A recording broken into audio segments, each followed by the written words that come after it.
the brakes as hard as you can, and you try to avoid the obstacle. You steer to the left as hard as you can. Steer, desperately. Desperately, steering doesn't help. You slide straight ahead. You bang into the obstacle, unfortunately.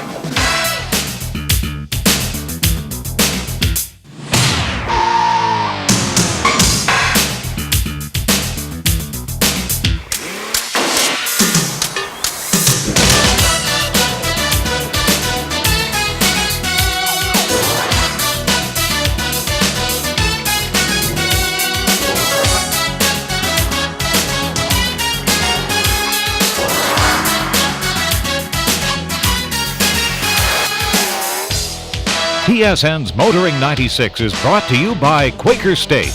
Exceeds the highest standards for engine protection. And Midas, the way it should be.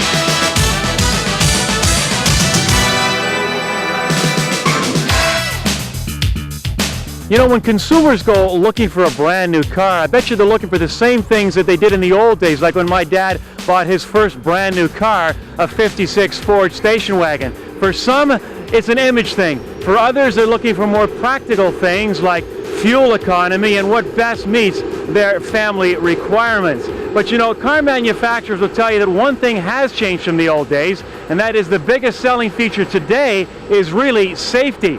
How many airbags in the cars, and people want to know about frontal and side impact data. Well, that is known as passive safety, and those features only come into play when you're in a car accident. The car manufacturers spend a lot of time and money on active safety. But what is it? Well, we're going to hop on board this chopper, go high into the mountains of British Columbia, and discover that in defensive driving courses, people are teaching and learning about active safety and how it can make you avoid that accident in the first place. In a land ruled by 4x4s and snowmobiles, it did seem a bit odd to find a group of 1996 BMW 328s thrashing about on a slushy, frozen lake. Well, this was the site that BMW Canada picked for its winter driving course. The program has been offered around the world since 1976, and last year over 6,000 drivers participated. Well, this is sort of a pilot project to see how BMW Motorsports training works in Canada, and we think it's quite an important aspect for us in Canada, BMW in Canada, and also for Canada in general, and also to dispel some of the, historical rumors about handling in different types of environments like snow or like ice. I mean, we see when we go out there on the ice and we learn how to handle the cars and drive properly that they go through anything, and it's also a lot of fun. Then we will steer standing, so I can check whether you understand which way I want it. Mark Schur is one of BMW's elite instructors. For many years, he drove with the Arrows BMW Formula One team. Along with Hans-Heinz Dilthey, he will demonstrate the benefits of active safety in controlling today's modern cars. People talk about passive safety. Active safety for me is much more important because you want to avoid an accident. You don't want to have an accident, so you don't need the airbag. Active safety is if you know how to react. If you go too fast in a corner, you misjudged it, or you have suddenly ice in the corner, you start to slide, or you hit the brakes and you realize the braking distance is too short. And to know how to react and to avoid an accident, this is active safety. It's always difficult sometimes to explain in a showroom how anti-skid control works. It's a lot easier on a surface like this to show how it works, the benefits that it really offers under the different driving conditions. Got a lot of practice now. What do you think of the conditions out here today? Well, I don't like the ice. I would prefer snow. But it's not perfect, but of course it's winter training and we have to accept it. Well, the main thing is they have to learn how to brake, because this is something you do for many times during a day. You never do it emergency-wise, so you have to learn emergency braking. And the second thing is, which you can teach very well here on the lake, is not to get afraid if the car starts to slide. You can do a lot of things. If you know the steering technique, you can get the tail back, you can get it under control again. The worst thing is what people do normally, they get cramped, scared, and then they have the accident. Try to visualize you are in an emergency situation. You have a car with no ABS. You see the obstacle, you brake hard and you try to steer.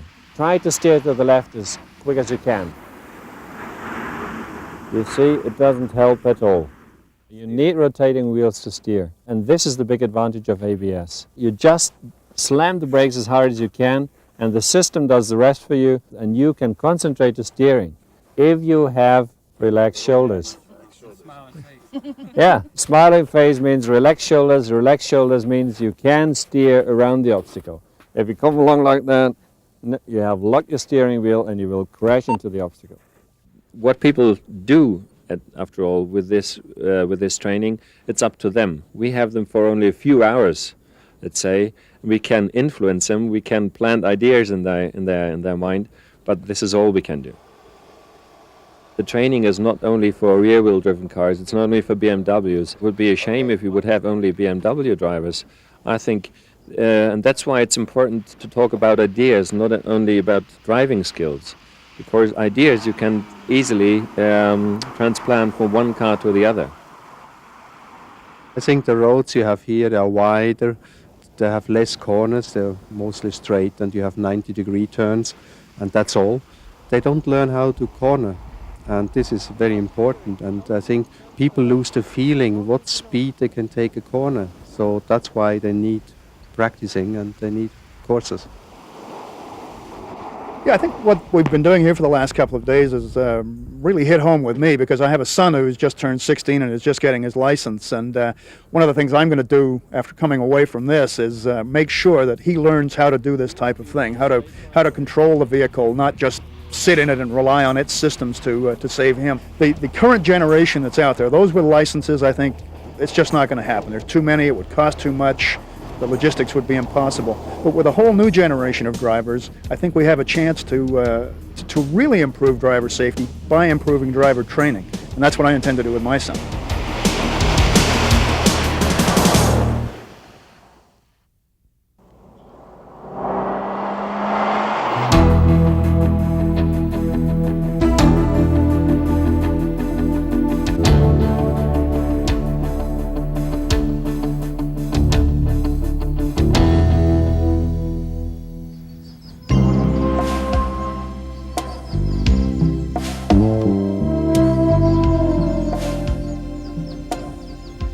Howdy partners, this week on Test Drive we're in Arizona to put Hyundai's latest through its paces. This is the all-new Elantra, a vehicle Hyundai are touting as an unparalleled driving experience in the compact class. Fact or fiction? We're about to find out. Hyundai is rapidly earning the reputation for not letting the grass grow under its feet.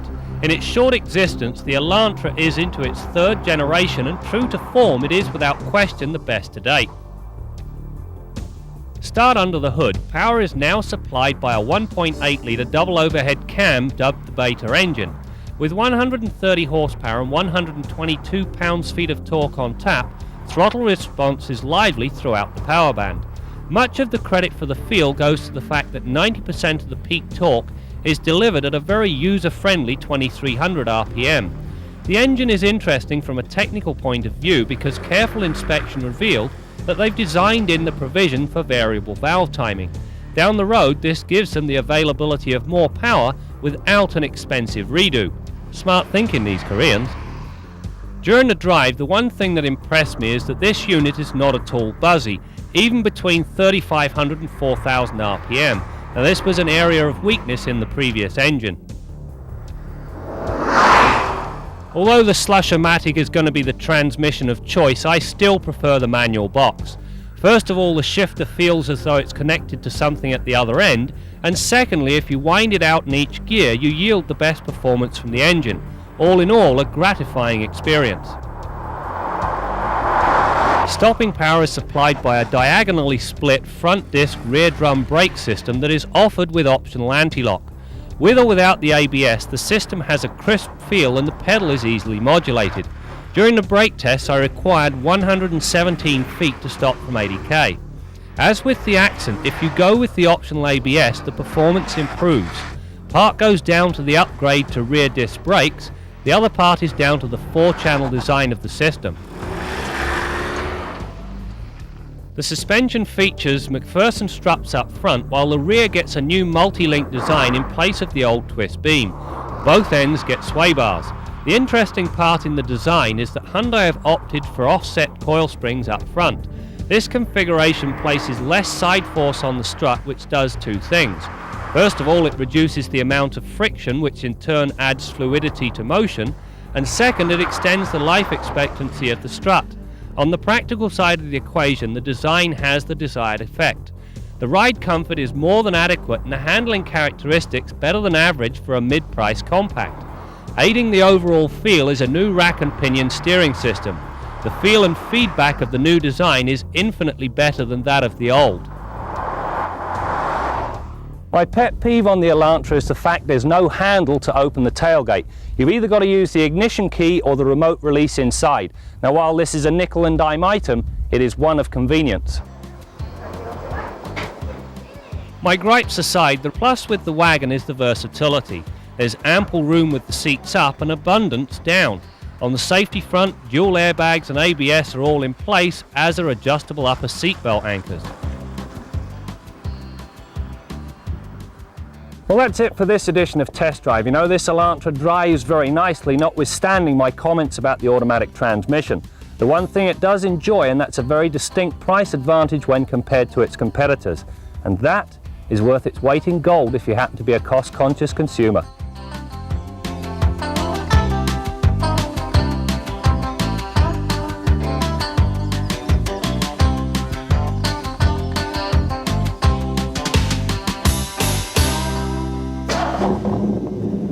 I'm standing beside one of the many glacier-fed lakes to be found here in central British Columbia.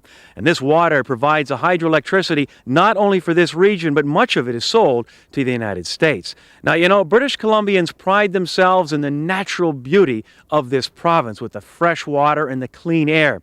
So much so, the government is introducing a program to help cut down on automobile pollution, especially in the Vancouver area.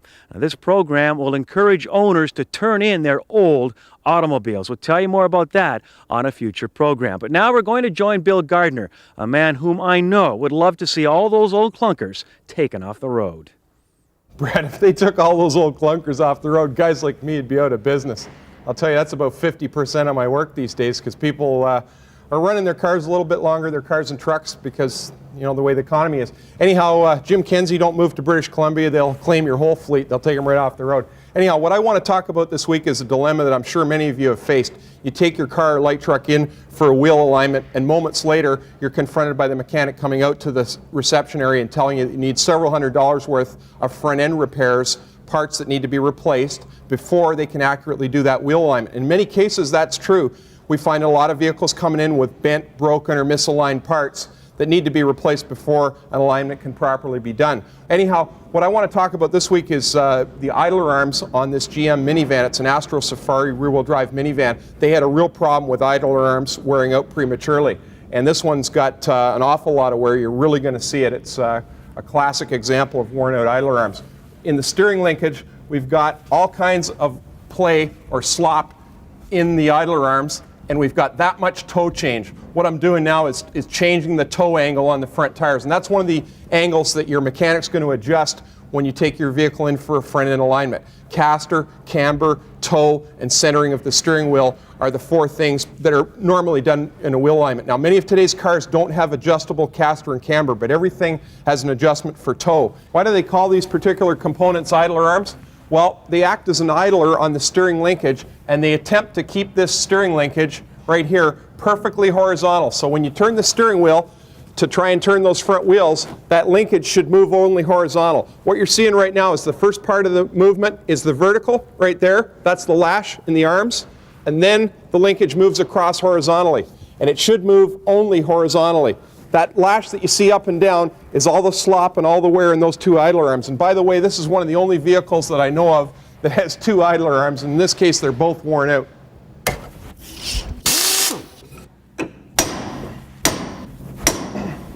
Boy, I'm fast today. Okay, we'll pull the linkage down out of the way. There's the lash in that idler arm. That's the vertical play that shouldn't be there. It's only supposed to move like this horizontally, remember? Swing it out of the way, take our impact gun, and off she comes. that quickly. There's been a huge improvement in these idler arms on the GM Astra and Safari minivan. This old used one that I'm taking out, the one that's worn out, is an aftermarket one, and you can see that the support comes into it but doesn't project through this side. There's the grease fitting. Now in the new one, this is a General Motors original one, and it's a newer design than what was on the van originally. They've brought the support arm right through to the other side, and there's this giant nut, so it's supported here and here. This one will stay tight for a long time, and it has a minimum amount of rotation torque, so it spins easy, and it's greasable at both ends, just like original. We found that these will outlast this design about 2 to 1. Like I said, I'm fast. I've got the new idler arm on, and I use this tool right here to draw the steering linkage onto that tapered stud right there. I can't use the lock nut to pull it together or the stud would just spin. Now the lock nut goes on, being careful to keep the right side against the shoulder. And we can use the gun to spin the nut down until it just kisses the linkage, and then we've got to final tighten it with the torque wrench. Now the next thing you would do, of course, is grease it. Now through the magic of TV, I've already replaced this other idler arm on the right side. And when I grab this steering linkage now and turn the steering linkage back and forth as I did before with those worn parts, now you can see that the linkage only moves in a horizontal plane. That's the way it should be, and that's going to minimize all that play in the steering. We'll be able to accurately set the wheel alignment. Till next week, I'm Bill Gardner for Motoring 96.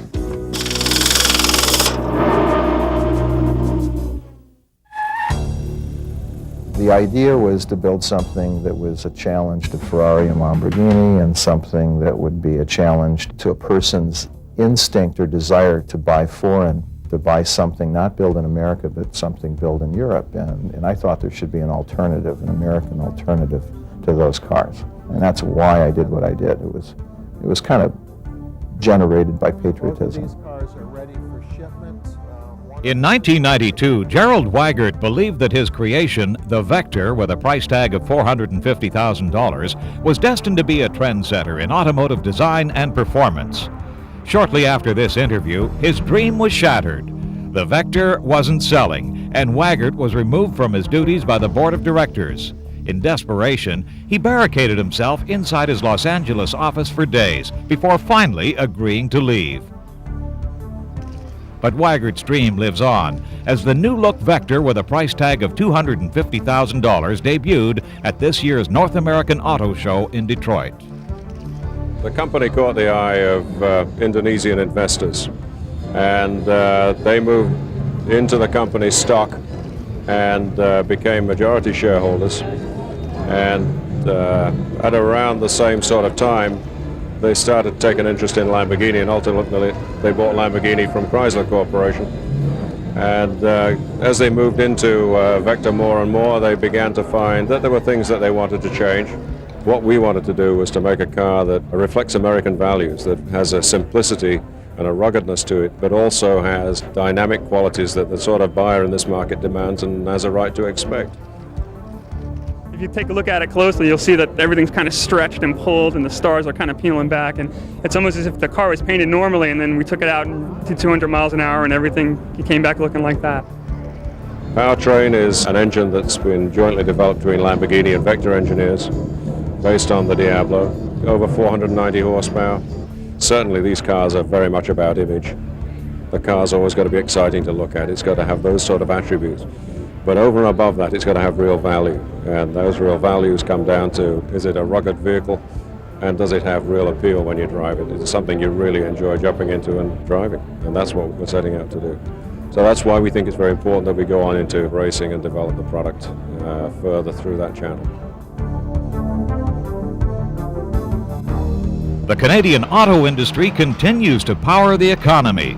In 1995, the industry set a new production record, producing close to 2.5 million vehicles, up more than 5% from the previous year. Parts production also rose for the third year in a row.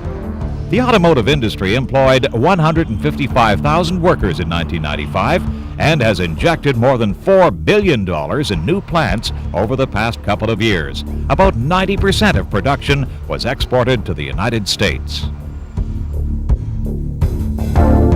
You know, the Saturn is the type of car that grows on you. At first it strikes you as being, well, not a bad car for the money, but as the odometer reading rises, its attributes come to the fore. Well, we've put about 6,000 kilometers on this car to date, meaning it's time for the first service. What we intend to do is to find out if the service side of the industry is the equal of the sales side. We'll have more on this in a future update. Our Midas tip of the week concerns an item that many people overlook when replacing their spark plugs. On many of today's cars we have aluminum alloy cylinder heads, and that spark plug can be in there for an awful long time. Many of the cars call for an awful long interval between spark plug changes. If that's the case, the spark plug can actually become seized in the threads and you'll damage the threads on the way out. So it's very important when you do have those spark plugs out to coat the threads of the plugs with anti-seize compound before you reinstall them. That's very important on today's cars, and that's going to save you a lot of time and possibly a lot of money the next time you service that car. Don't forget to do it, whether you're replacing them yourself or having someone else do it. Insist that anti-seize compound go on those threads before you reinstall the plugs. That's your Midas tip of the week. That famous car salesman Mies van der Rohe once said, less is more. Well, when it comes to equipment, maybe it's not true. But when it comes to price, coming up next on Kenzie's Corner.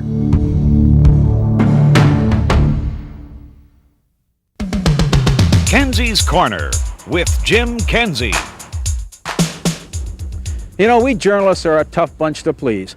We've been complaining for years about the fact that Japanese cars are getting too expensive. Well, there's really no choice because the yen is rising on the international monetary markets. And yet just the other day in Canada's national newspaper, I saw one of my colleagues complaining about the fact that the Japanese are taking content out of their cars to make them cheaper. Well, you can't have it both ways. When this particular generation of Corolla was introduced, the starting price was well over $15,000.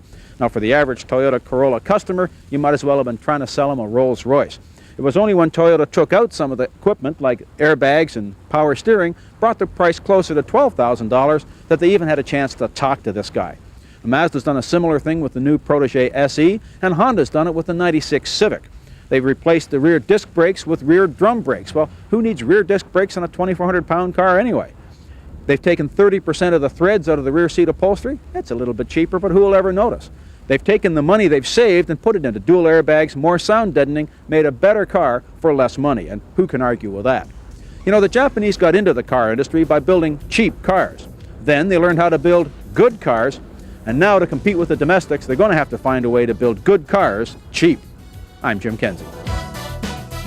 Well, the BMW driving school is continuing here on this frozen lake high in the mountains of British Columbia. And you know, no matter how valuable a course like this is, many of us neither have the money or the time to take such a course. So where does that leave us? Well, it leaves us with the test drive at the local dealership when you go and buy a vehicle.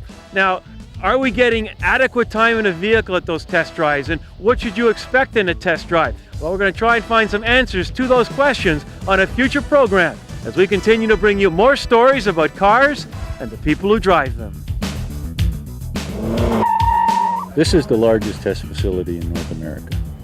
We do different types of traction and wear type tests for passenger tires, different types of handling, aesthetics, noise, that kind of thing.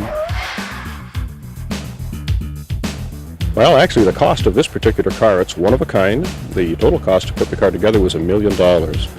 It's a 240 horsepower engine, actually. It's an all-wheel drive vehicle. It's a sport utility vehicle with more focus on the sport than utility, certainly. TSN's Motoring 96 has been brought to you by Quaker State. Exceeds the highest standards for engine protection. And Midas, the way it should be.